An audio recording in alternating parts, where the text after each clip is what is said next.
우리 앞뒤 좌우 옆 사람에게 좀 인사하겠습니다. 잘 오셨습니다. 잘 오셨습니다. 잘 오셨습니다. 축복합니다. 예, 어느새 9월 첫째 주일 예배입니다. 9월은 결실의 계절이죠. 하나님께서 우리에게 은혜 주셔서 우리 각자의 삶에도, 우리의 가정에도, 또 우리 교회에도, 또 이 나라의 민족에도 하나님께서 풍성한 은혜를 베풀어 주실 것을 믿습니다. 저는 이번 주부터 또 개인적으로 또 전도도 하고 또 사역도 구체적으로 진행해 가고자 합니다.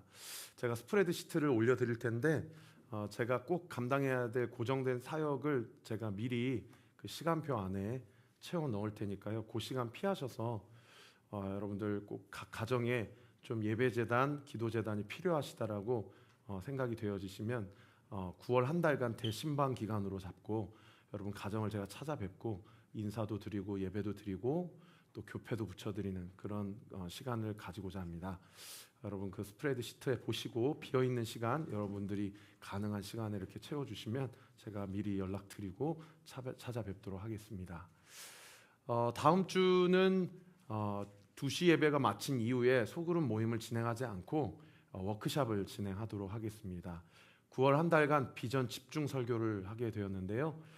저희가 큐티 본문에 따라서 강해 설교하지 않고 9월 한 달간은 하나님께서 저희 교회에 주신 은혜, 저희에게 주시는 소명, 그것들을 서로 간의 나눔과 또 교제를 통해서 어떻게 온리교회에 오게 되셨는지, 또 온리교회에 오시면서 예배드리며 신앙생활하며 무엇이 좋았고 또 무엇이 아쉬웠는지, 앞으로 우리 온리교회가 이런 교회가 됐으면 좋겠다라는 하나님이 주신 마음이 있다면 한 분씩 나와서 또 발표하라고 그러면 우리 한국 사람들 잘 못하잖아요.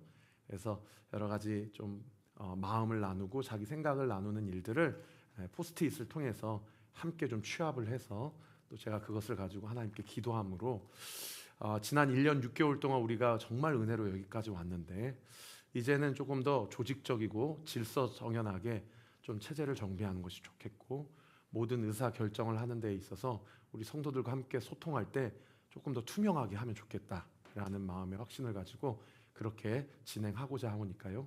9월 한 달간 비전 집중 설교를 위해서 기도해 주시고 그리고 다음 주에 있는 워크숍을 위해서 마음을 모아 주시기를 부탁드리겠습니다. 제가 잠깐 기도하고 말씀 보겠습니다. 하나님 감사합니다. 지난 1년 6개월 동안 저희 교회를 여기까지 인도하시고 오늘 83번째 주일 예배 주님 앞에 올려드립니다. 올 한 해 시작한 지가 엊그제 같은데 벌써 8개월이 지나고 이제 결실의 계절 가을이 오게 되었습니다. 그리고 이제 2023년도 후반기 사역을 시작하면서 저희 교회는 비전 집중 설교를 통하여서 앞으로 저희 교회가 추구하고자 하는 방향성, 하나님께서 우리 교회에 요구하시는 명령, 우리 안에 주님께서 주시는 은혜를 정리하여서 함께 우리가 한 꿈과 한 비전을 가지고 주 앞에 나아가고자 합니다. 이 모든 일련의 과정 가운데 주님 우리를 믿음의 삼겹줄로 묶어주시고 우리는 그리스도 밖에 있을 때 결코 하나가 될 수 없는 우리의 기질과 성격과 생각과 마음이 다 다를 수밖에 없는 사람들이지만 우리가 그리스도 안에 있을 때 우리는 성령 안에 하나 될 수 있을 뿐만 아니라 우리에게 주신 사명을 따라 나아가 언젠가 우리가 주님 앞에 섰을 때 착하고 충성된 교회였다고 그렇게 칭찬받는 우리가 되게 될 줄 믿습니다. 그 믿음 가지고 올 한 달을 주 앞에 나아갈 때에 성령님이 우리를 묶어주시고 우리를 분열하게 하고 낙심하게 하고 마음을 어렵게 하려고 하는 모든 어둠의 세력이 예수의 이름으로 떠나게 하시고 우리로 성령 충만하게 하여 주시옵소서. 오늘 그 비전 집중 설교 첫 번째 시간, 나는 왜 개척교회에 왔는가? 나는 왜 하나님께서 나를 이 온리처치에 부르셨는가? 주의 마음을 나눌 때 이 시간들을 통하여 주께서 우리에게 원하시는 바가 선명하게 드러나고 그 드러난 주의 명령 앞에 순종하게 되는 저와 우리 모든 온리교회 성도들 되게 하여 주옵소서. 감사드리고 살아계신 예수님의 이름으로 기도하옵나이다. 아멘. 코로나 시국이 지나고 나서 목회 데이터 연구소에서 한국교회 여러 가지 영적 지형이 바뀌는 것들을 데이터를 조사한 결과를 본 적이 있습니다. 대부분의 코로나 시국에 대면 예배가 어려웠었던, 그래서 대부분의 교회가 다 온라인으로 예배를 드렸었던 그 시간들을 지나서 교회를 바꾸는 그리스도인들이 참 많이 나타났다.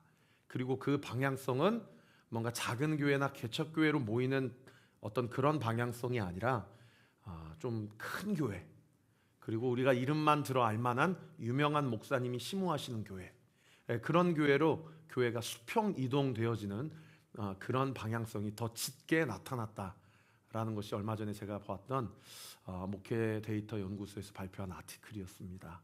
거기서 보면은 뭐라고 이야기를 하고 있는지, 왜 한국교회 성도들이 작은 교회나 개척교회를 떠나서 큰 교회로 가는가, 그 첫 번째 이유를 신앙의 익명성을 보장받기 위해 그런 것이다 라고 그렇게 조사 결과가 나왔어요.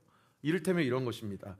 예배 드리는데 아무래도 작은 교회보다 큰 교회가 사람들이 나를 덜 쳐다보는 것 같고 사람들의 시선으로부터 내가 좀 더 자유할 수 있다, 이런 답변을 했다고 그래요. 얼마 전에 제가 실명을 거론하지는 않겠습니다. 한 분이 저에게 오셔서 교회를 좀 결정해야 될지 고민하고 있는데, 그분이 온리처치 다니는 거에 있어서 자기 안에 조금 걸림돌이 되는 부분이 뭔가 하니, 그분은 이제 11시 예배 나오셨었거든요. 11시 예배 나와 보니까 두 분, 세 분이 예배를 드리는 거예요. 그러니까 다 모든 사람들이 자기만 쳐다보고 있는 것 같아서 좀 부담스러웠습니다, 이런 얘기를 해주신 적이 있었어요. 그 얘기가 참 저에게 인상이 깊었습니다. 그런가 하면 또 익명성과 관련해서 어떤 의견이 있는 거 아님, 나에 대한 과한 관심이 부담스럽다. 그래서 나는 일부러 작은 교회나 개척교회를 떠나서 큰 교회에 간다.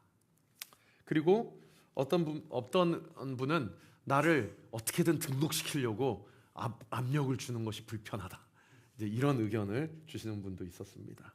그런가 하면 어떤 분들은요, 주차장 문제 때문에 어려워서 작은 교회보단 좀 주차 시설이 잘 되어 있는 교회에 좀 가게 되더라.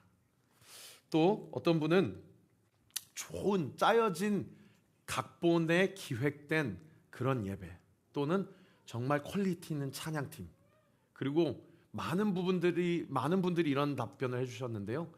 담임 목사님의 탁월한 설교, 그것이 내가 작은 교회나 개척교회를 떠나서 큰 교회를 가는 주된 이유다라는 그런 설문조사가 있었습니다. 어떤 분은 헌금에 대해서 큰 교회보다는 작은 교회가 부담이 적기 때문에, 어떤 분은 주일학교 시스템이 큰 교회가 잘 되어 있기 때문에 아무래도 자기 자녀들을 작은 교회보단 큰 교회가 프로그램도 잘 되어 있고 커리큘럼도 선명하고 또 무엇보다 헌신된 교사 선생님들이 잘 세워져 있기 때문에 자녀 신앙 양육과 관련해서 큰 교회가 좀 더 잘 우리 자녀들을 대해줄 것 같다, 그런 의견들도 제가 본 적이 있습니다. 그 글을 제가 보면서 이런 생각을 하게 되었습니다.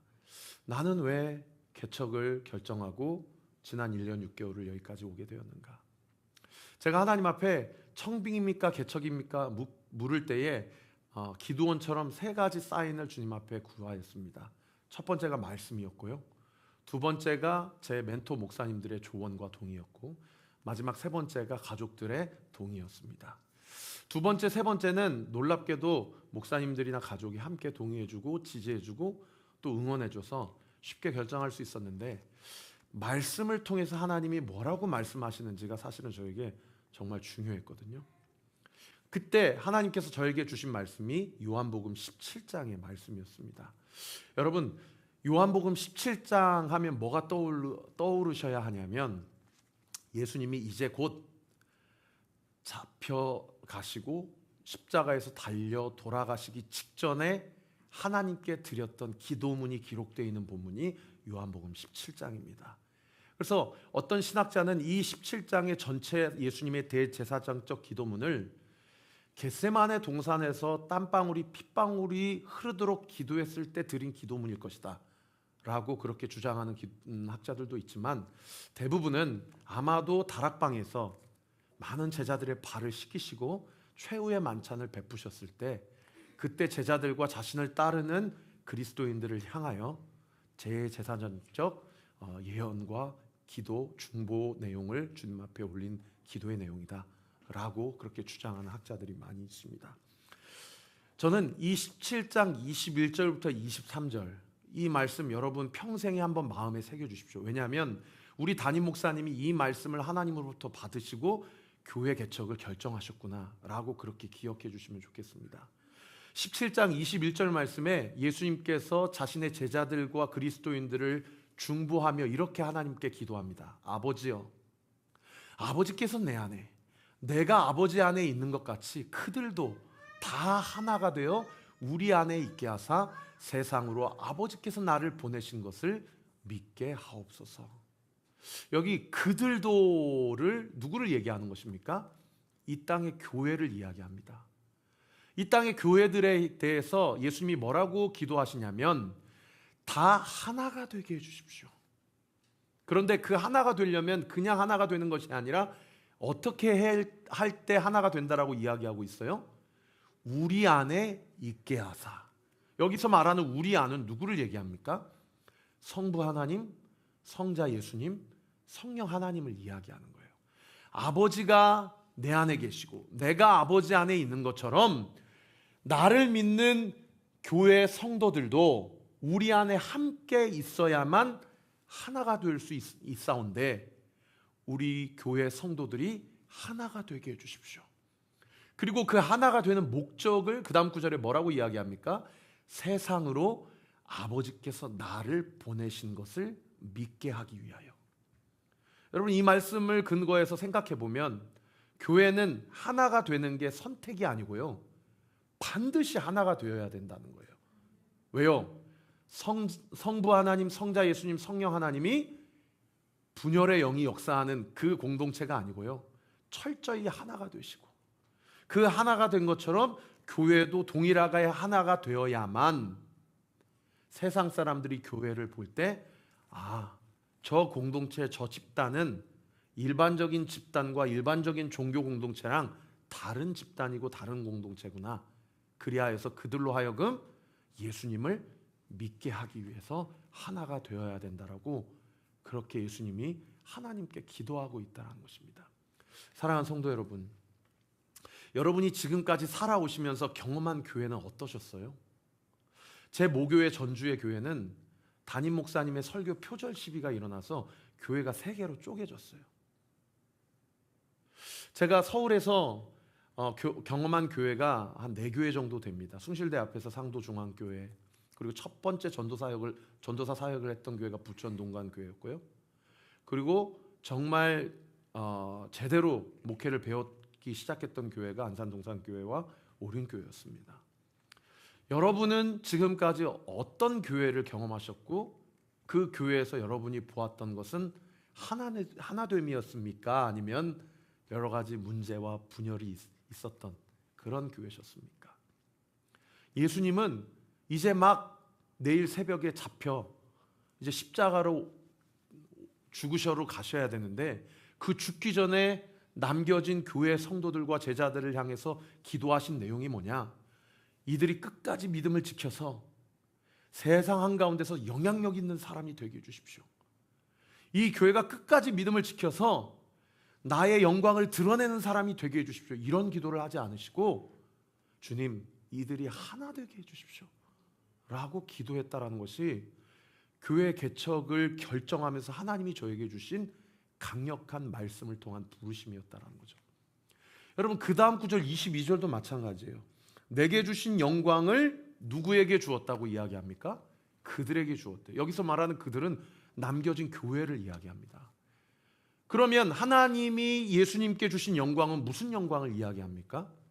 하나님이 죽은 자를, 나사로를 살리시는 영광, 중풍병자를 일으키시는 영광, 바람과 파도를 다 다스리시고 주관하시는 영광, 이런 영광도 영광이겠죠.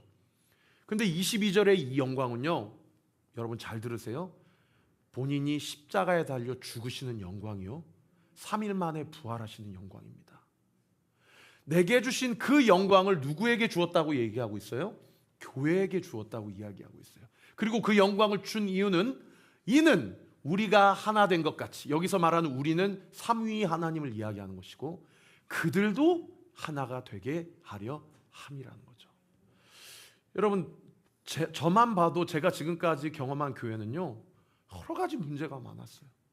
담임 목사님의 연약함이 드러나고 또 장로님들의 어떤 그 텃세, 자기 교회 사유화, 또 재정의 사고, 여러 가지 도덕적인 사고, 또 공동체 안에서 서로 분란이 일어나고 관계가 깨어지고, 여러분 이것이요 특별해서가 아니고요, 원래 우리는 하나 될 수 없는 사람들이에요. 그런데 오늘 본문 22절에 우리가 하나 될 수 있는 것은 무엇이라고 얘기합니까? 하나님께서 예수님께 주신 그 영광으로 말미암아 우리 삼위 하나님께서 하나 되신 것처럼 교회도 하나 될 수 있다라고 이야기를 하고 있는 것이죠. 이런 관점에서 보면 교회가 하나 될 수 있는 유일한 길은 그리스도께서 십자가에 죽으셨던 것처럼 우리도 십자가에 죽는 것입니다. 그렇게 우리가 십자가 안에서 날마다 죽어지게 될 때에 우리는 비로소 하나님께서 우리를 부활시키시고, 부활시키실 뿐만 아니라 하나 되게 하실 것을 믿습니다. 23절 말씀에도요, 곧 내가 그들 안에 있고 아버지께서 내 안에 계시어 그들로 온전함을 이루어 하나가 되게 하려 함은 아버지께서 나를 보내신 것과 또 나를 사랑하심과 같이 그들도 사랑하신 것을 세상으로 알게 하려 함이로소이다. 교회가 하나 되어야 될 궁극적인 이유는 결국 하나님을 모르는, 예수 그리스도의 십자가의 죽음과 부활을 모르는 사람들에게 여기 참 사랑이 있지 아니하냐, 여기 참 연합과 하나됨이 있지 아니하냐라는 것을 분명하게 보여주기 위해서 하나가 되어야 한다는 것이죠.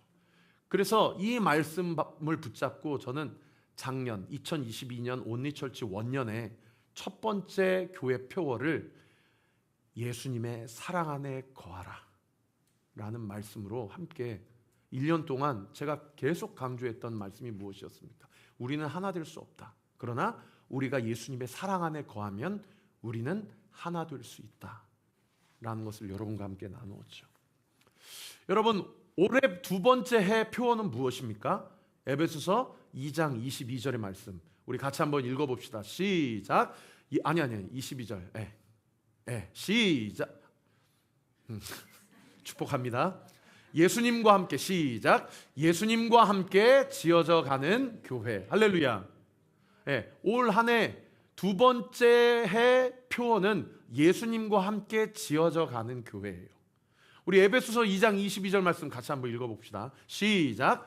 너희도 성령 안에서 하나님이 거하실 처소가 되기 위하여 그리스도 예수 안에서 함께 지어져 가느니라. 자, 여기 이 말씀 한번 보세요. 22절에 너희도라고 되어 있어요. 여기 너희도는 1차적으로 누구를 얘기합니까?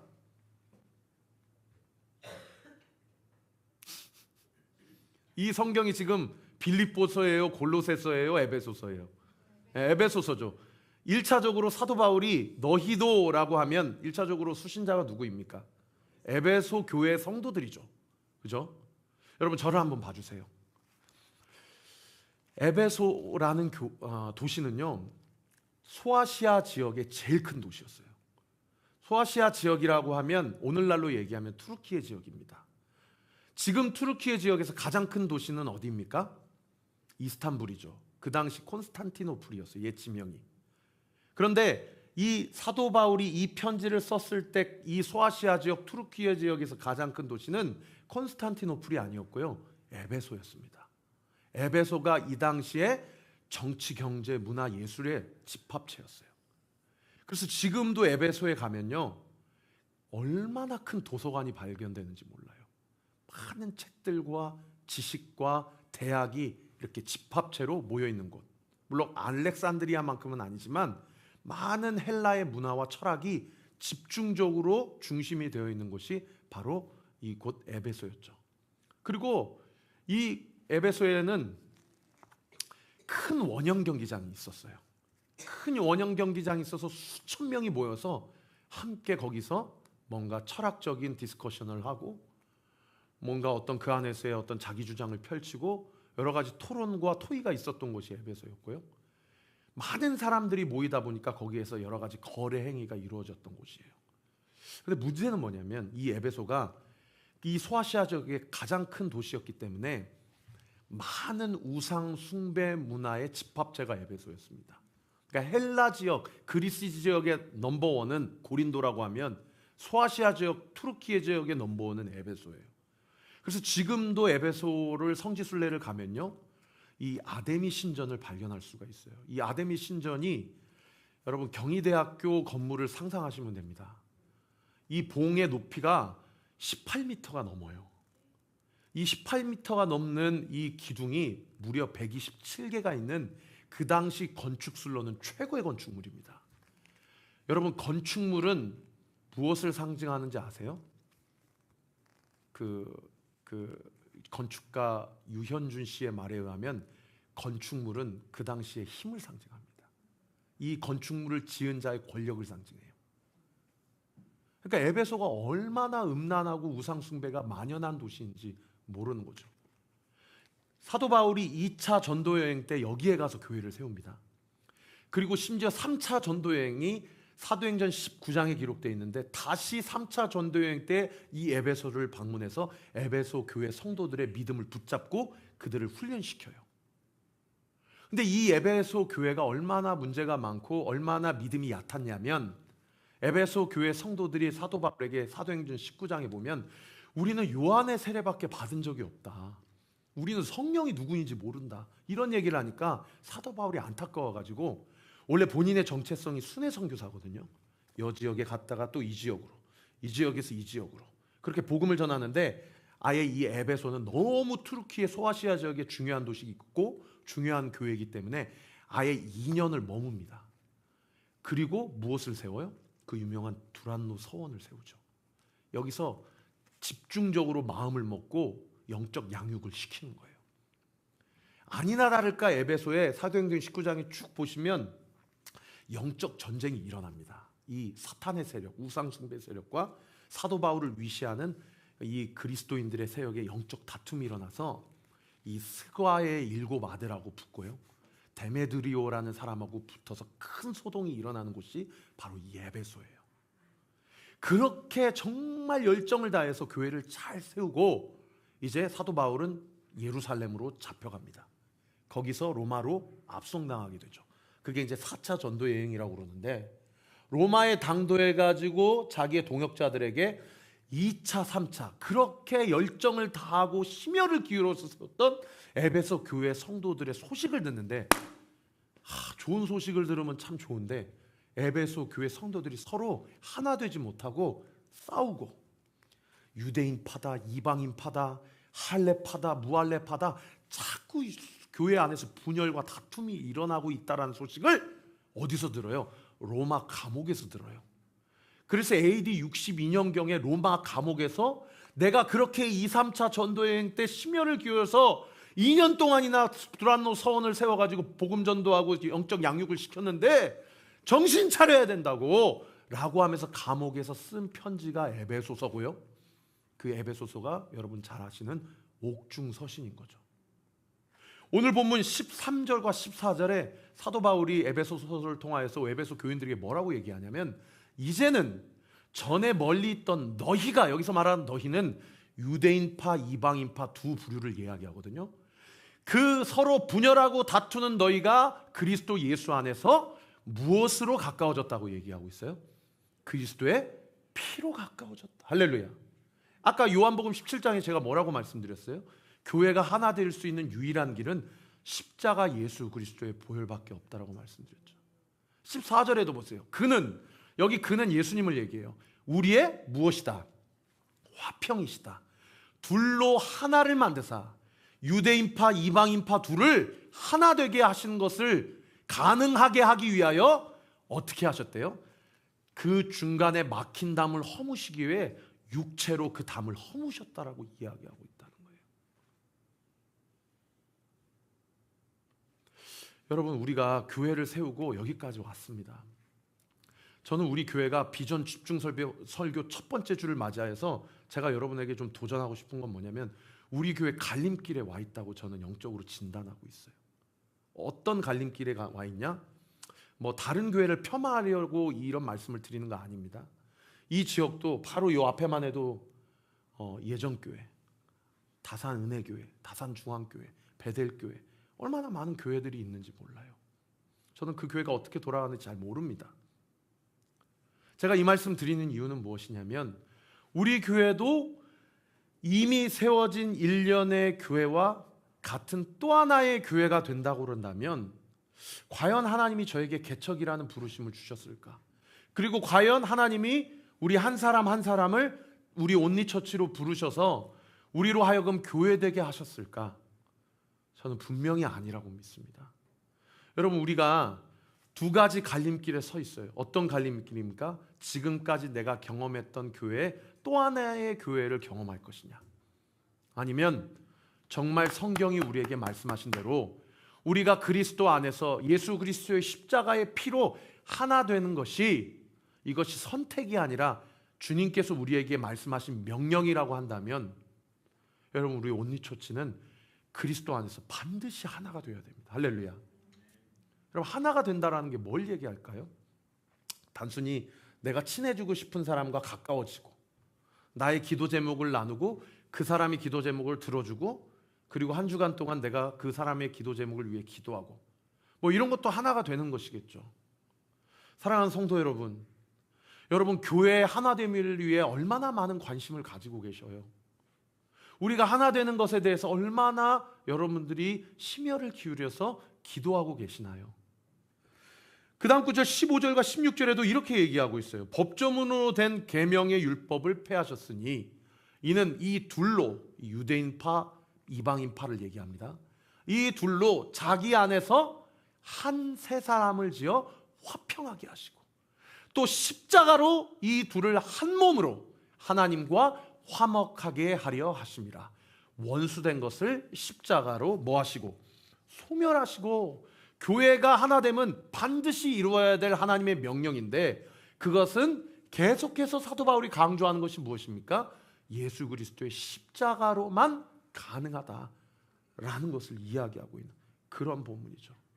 우리 교회가 하나 되기 위해서는요, 우리 각자가 예수님의 십자가 앞에서 내가 죽었다라는 사실을 인정해야 됩니다. 믿으시면 아멘. 여러분, 영적으로 한번 상상해 보세요. 이제 원수마귀 사탄마귀가 내가 그동안 살면서 지은 죄의 죄값을 치르기 위해서 우리를 참소하고 공격하여서 너 저 십자가에서 죽어야 해 라고 우리를 정죄할 때에, 우리 성부 야훼 하나님께서 우리를 뒤로 밀추세요. 너 가만히 있어. 그리고 당신의 하나밖에 없는 독생자 예수 그리스도에게 네가 가서 저 십자가에 달려 죽어야 해. 예수님은 십자가에 달려 죽으실 죄를 지으신 분이 아니십니다. 그분은 그런 죄를 지으신 적이 없으세요. 그런데 우리를 밀추시고 그분이 십자가에 달려 돌아가셨어요. 그냥 돌아가신 게 아니에요. 성화에는 중요한 부분을 가리고 돌아가신 것처럼 그렇게 묘사되고 있지만, 인간이 느낄 수 있는 최고의 수치와 모욕을 다 당하고 침뱉음을 당하며 그분이 갖고 계신 모든 물과 피를 다 쏟아내시고 그렇게 말라 비틀어 죽으셨어요. 누구를 위하여? 우리를 살리시기 위하여. 내가 지어야 될 그 사형, 그 판결을 그분이 다 감당하셨어요. 우리가 교회 안에서 하나되가 될 수 있는 것은 그리스도의 십자가 안에서 우리는 비로소 하나가 될 수 있다라고 이야기하고 있는 그런 본문인 것이죠. 17절 18절에도 보세요. 또 먼데 오셔서 먼데 있는 너희에게 평안을 전하시고, 여기 먼데 있는 너희는 이방인들을 얘기해요. 가까운 데 있는 자들에게 평안을 전하셨다. 이 가까운 자들은 자기가 율법을 알고 있다라고 생각하는 유대인들을 얘기합니다. 먼데 있든지 가까운 데 있든지, 온리처치에 먼저 등록했든지 나중에 등록했든지, 온리처치에 애당초 개척 멤버든지 나중에 이 우리 교회에 합류했든지, 우리 주님께서 동일하게 무엇을 전해주셨대요? 평안을 전해주셨대요. 그리고 18절에 보세요. 이는 그로 말미암아, 예수 그리스도로 말미암아 우리 둘이 한 성령 안에서 아버지께 나아감을 얻게 하려 하십니다. 여기 아버지께 나아감을 얻게 하신다. 하나님께 나아가는 행위가 무슨 행위입니까? 여러분, 예배 행위 아닙니까? 여러분, 18절을 극단적으로 적용해 보면, 너희 하나 되지 못하고서는 나에게 예배 드리지도 마. 나 그 예배 안 받아. 우리가 하나님 앞에 예배 드리는 것, 우리가 하나님을 위해서 무엇을 하는 것보다 우리 주님이 우리에게 원하시는 것은 무엇이냐? 그리스도의 십자가 안에서 하나 되기를 원하신다라는 것입니다. 이것이 주님께서 우리 둘째 해 2023년 우리에게 주신 예수 그리스도와 함께 지어져가는 온리처치 말씀의 결론을 맺겠습니다. 이 옥중서신을 에베소 교인들에게 편지를 쓰고 난 이후에 전승에 의하면 사도 바울은 로마에서 도끼로 하나님 앞에서 순교를 당했다라고 그렇게 전해 내려오고 있어요. 여러분, 그러고 나서 에베소 교회는 어떤 교회가 되었을까요? 놀랍게도 요한계시록 2장에 사도 바울 사후에 에베소 교회가 예수님 앞에서 어떤 평가를 받는 교회가 되었는지 기록하고 있습니다. 그 2절과 3절 말씀, 에베소 교회의 예수님에 대한 사도 바울 사후의 평가입니다. 우리 같이 한번 읽어봅시다. 시작. 내가 내 행위와 수고와 내 인내를 알고 또 악한 자들을 용납하지 아니한 것과 자칭 사도라 하되 아닌 자들을 시험하여 그의 거짓된 것을 내가 드러낸 것과 또 내가 참고 내 이름을 위하여 견디고 게으르지 아니한 것을 아노라. 에베소 교회에요, 예수님께서 칭찬하시는데 세 가지로 칭찬하세요. 하나는 너 정말 수고가 많았다. 그리고 너 정말 잘 참았다, 인내했다. 그리고 게으르지 아니한 것에 대해서 나는 너를 칭찬한다. 또 마지막 세 번째가 뭐냐면 악한 자들을 용납하지 아니한 것, 자칭 사도라고 하는 자들을 드러낸 것. 무슨 말입니까? 교회 안에 침투하려고 하는 사이비 사상, 이단 사상을 도려낸 것, 그것은 내가 칭찬한다. 예수님이 이렇게 세 가지로 에베소 교회를 칭찬하고 있어요. 그런데 한 가지로 예수님이 에베소 교회를 책망하십니다. 그게 그 다음 9절 4절에 기록되어 있는데요, 우리 4절 말씀 같이 한번 읽겠습니다. 시작. 그러나 너를 책망할 것이 있나니 너의 처음 사랑을 버렸느니라. 많은 성도님들이 이 구절을 에베소 교회 성도들이 예수님 처음 만났을 때 그 첫 열정이 식어졌던 것에 대해서 예수님께 책망을 받구나, 이렇게 적용을 하세요. 그것도 틀린 적용은 아닙니다. 오늘 말씀을 마무리하면서 여러분, 첫 사랑, 처음 사랑을 버렸다라는 것은 단순히 처음 믿었을 때 그 열정을 잃어버렸다라는 것을 지적하는 그런 책망이 아니고요, 유대인들과 이방인들이 사도 바울의 옥중 서신 그 편지를 받고 그리스도의 십자가 안에서 하나가 되었어요. 그래서 아데미 신전이 버젓하게 저렇게 우상 숭배하는 그 음란하고 폐역한 도시 한가운데서 교회를 잘 세워갔어요. 얼마나 많은 수고가 있었고, 얼마나 많은 인내가 있었고, 얼마나 많은 게으르지 않은 부지런함이 있었는지 몰라요. 여러분, 우리 교회 안에도 얼마나 많은 수고가 있을지, 얼마나 많은 인내가 있을지, 얼마나 많은 섬김과 봉사가 있을지 하나님이 다 보고 계시고 어떤 의미에서는 칭찬하시는 교회가 되기를 원해요. 그런데 예수님이 뭐를 지적하세요? 네가 첫사랑을 버렸다. 그 첫사랑은 뭡니까? 에베소 교인들 안에 613가지의 율법을 예수님이 딱 두 가지로 정리하셨거든요. 무엇입니까? 하나님 사랑, 이웃 사랑. 그 하나님의 예수님이 우리에게 당시 초대교회 성도들에게 당부하신 그 명령과 당부를 잊어버리고 심지어 버려버린 거예요. 그러니까 예수님이 에베소 교회는 어떤 평가를 받았어요? 열심히 수고하고 헌신하고 봉사한 것은 칭찬받았을런가 몰라도 교회 안에서 서로 사랑하고 하나 되는 것에 대해서는 예수님의 책망을 받은 교회가 에베소 교회라는 거예요. 사랑하는 성도 여러분, 여러분들은 우리 온리교회 성도들 안에 하나 되는 것에 대한 얼마나 많은 거룩한 부담감을 가지고 계십니까? 저는 우리 교회가 사람 많은 교회 되지 않기를 원합니다. 우리 교회가 하나 되는 교회가 되기를 원합니다. 저는 대형 교회, 사람 많은 교회 담임 목회자를 한다고 했더라면 절대 이러한 결정을 하지 않았을 거예요. 지금 저희 교회에 11시 예배가 있고 2시 예배가 있거든요. 제가 15년 동안 큰 교회에서 보고 배운 게 그거이기 때문에 많은 교회, 소위 월십 서비스라고 하잖아요. 그 시간을 분할해 놓고 성도님들이 자기가 맞는 시간에 와서 예배드리고 가면 그게 교회가 해야 될 책임과 의무를 다한 것이겠지. 그러다 보니까 우리 교회 안에 어떤 일이 있게 되냐면 11시 예배 드리는 성도님들은 2시 예배 드리는 성도님들을 몰라요. 왜? 만날 기회가 없으니까. 2시 예배 드리는 성도님들은 11시 예배에 누가 왔는지 몰라요. 제가 이야기해 주지 않는 한. 그러니까 벌써 우리 안에 하나됨에 대해서 내가 너무 대형 교회 프레임을 그대로 지금 갖고 오는 것은 아닌가, 그런 생각이 들더라고요.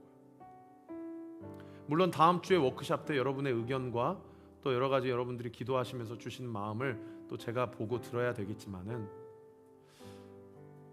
전 교회 예배를 합쳤으면 좋겠습니다. 그래서 우리가 함께 30명이 같이 예배드리고 끝나고 같이 소그룹 모임했으면 좋겠습니다.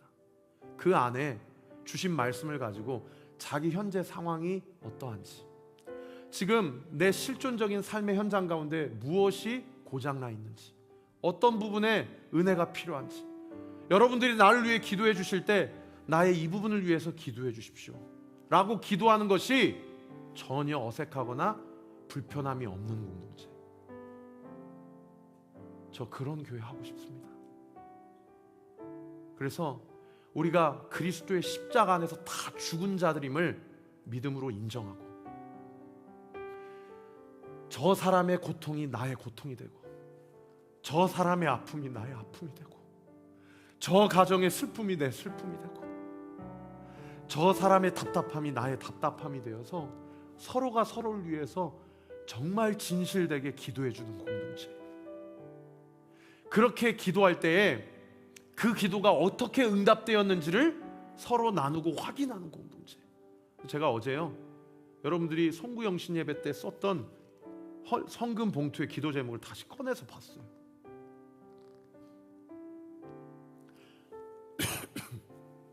저부터 그렇게 기도해야 되겠더라고요. 저 지금 힘이 하나도 없습니다. 여러분, 우리 성도님들의 삶과 가정과 직장을 생각하니까 담임 목사로서 금식기도 하지 않으면 안 되겠더라고요. 사랑하는 성도 여러분, 우리 그렇게 주 안에서 하나가 되어서 내가 지금까지 경험했던 고수준의 교회가 아니라 정말 사랑의 공동체, 정말 그리스도 안에서 하나 되는 공동체, 정말 그리스도의 사랑이 드러나는 공동체가 되어 세상 사람들이 우리 교회를 보고 예수님을 믿게 되는 공동체, 그런 공동체를 세워가는 저와 우리 모든 온리교회 성도들 되시기를 우리 구주 예수 그리스도 이름으로 축원합니다. 우리 아까 첫 찬양 불렀던 찬양 중에 꽃들도라는 찬양이 있는데요, 여러분 이 찬양은 잘 아시는 분들은 잘 아시겠지만 일본 찬양입니다. 여러분, 일본은 기독교 인구가 1% 미만이에요. 예수님 믿는 사람이 없어요. 일본에만 우상이 1만 개가 넘는다고 그럽니다.